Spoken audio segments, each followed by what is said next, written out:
Hello बच्चों, let's read this question. Given below are various diseases associated with endocrine gland and their secretion. Statement 1 gigantism, hypopituitarism. Statement 2 acromegaly, oversecretion of STH. Statement 3 acromegaly occur in adult after the closure of epiphyseal plate. Choose the option containing incorrect matched pair. Option A only one, option B second and third, option C only third या फिर option D first and second. तो जब हम statement first देखते हैं तो उसमें लिखा है कि जाइजेंटिज्म हाइपोपिट्यूटरिज्म से होता है, जो कि बिल्कुल गलत है।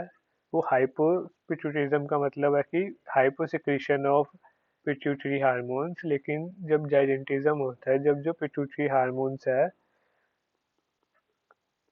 पिट्यूटरी हार्मोन्स जैसे जीएच, जिसको हम एससीटीएच कहते हैं, उसकी हाइपर सिक्रीशन होती है। तो इसको कहेंगे हम हाइपर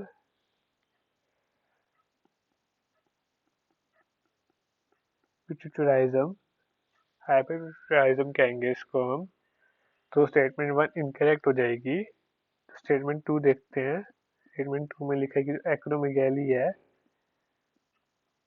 एक्रोमेगैली होता है किसी भी पर्टिकुलर बॉडी पार्ट का बॉडी के अकॉर्डिंग बहुत लार्ज हो जाना।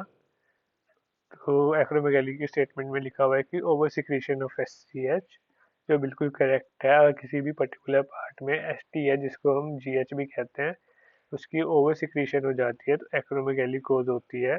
तो स्टेटमेंट टू बिल्कुल करेक्ट है। स्टेटमेंट थ्री भी एक्रोमेगैली के ऊपर है कि acromegaly occur in adult after the closure epiphyseal plate, जो बोन्स होती हैं उसके एंड्स में प्लेट्स होती है, इसको एपिफिजियल प्लेट्स कहते हैं। जब वो क्लोज हो जाती है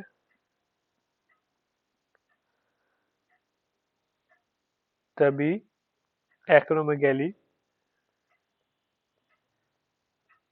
कॉज होती है। तो स्टेटमेंट थ्री भी करेक्ट है।